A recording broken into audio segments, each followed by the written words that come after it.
this. Okay. Okay, go ahead. A long time ago. In a land far, far away. In a land far, far away. All right. Grandma and Grandpa met when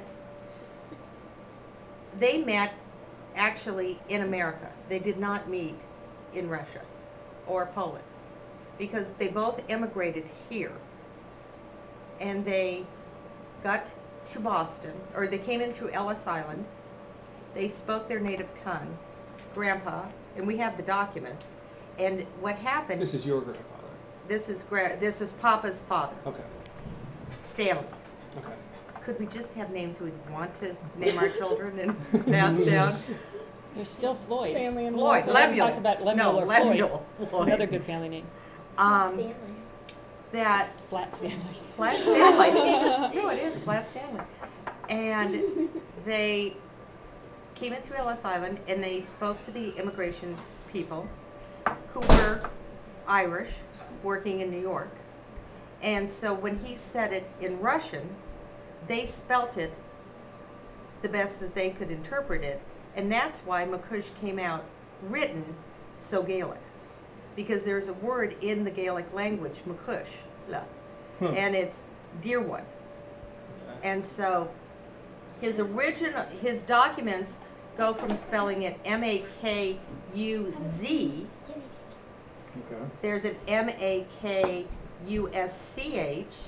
There's an MAS. No, it must be MAC.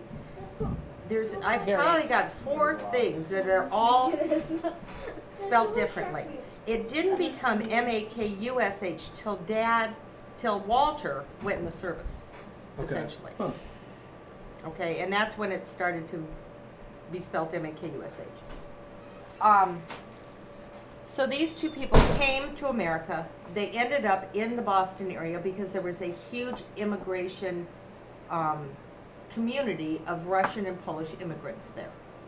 And they all knew each other from the mother country. They kind of all came over in different waves.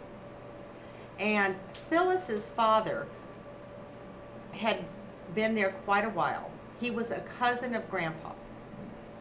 And he had a factory or a business that a lot of them, when they first came over, they worked for this business.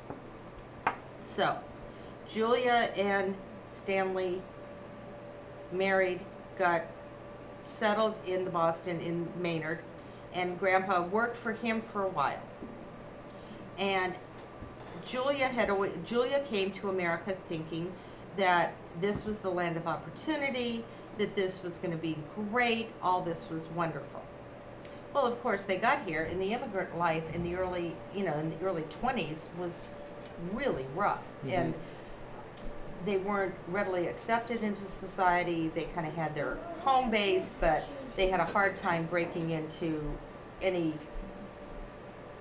profitable work. They were very much the labor force in Boston. So Grandma, in the meantime, is hearing from her brothers in Russia. All these 12 brothers. And they all had very Christian names. I mean, they were from St. Petersburg, not from Moscow. Cool. Okay. Okay, they're all from St. Petersburg.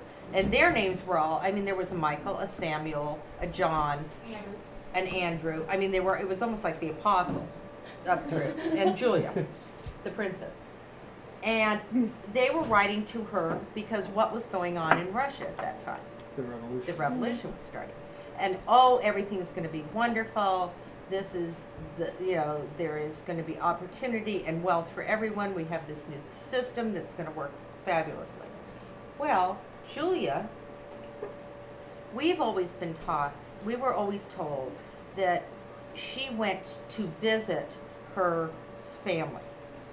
Okay, well, no one ever from here went to visit. She got ticked off, and she saw the opportunity being back in Russia, okay, not in America. And she basically took the children, and her brother sent her money, and she took them back to Russia, leaving her husband here, Stanley here. How many kids were there? 2 of them. And Dad and Mary. Okay, Right. Walter and Mary. And Dad was 7 at the time, I think, and Mary was 4. Well, she gets over into Russia. Well, America has no diplomatic relationship with the Russian government at this time. Okay, she gets over there and she lives for 6 months a year. Things are not going any better over there than they were here. In fact, things were a little bit more oppressive over there, and she's got no husband, and she's kind of winging it with her brothers helping her support the kids. And then she says, well, I want to come home. Grandpa doesn't have the money to send her to make the return voyage.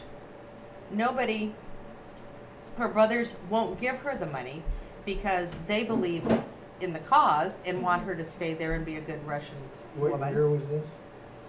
Well, think back. If Dad was born in 27. 24, he Oh, was really? born in 24. You know, So some- it is And 30. so it's the early 30s. Okay. Okay. So they're over there, and they ended up staying there for 11 years. And finally, at the begging of Stanley to get his family back, he went to his cousin who owned the business, who by now is pretty wealthy businessman in Boston. And Phyllis's dad gave Grandma the money for passage to come home. And so she came home, but she was always kind of ticked off that it never really was what she wanted. Because she came home and her husband was still a laborer. I mean, he worked in a factory for his whole life. See, and Dad had told me, though,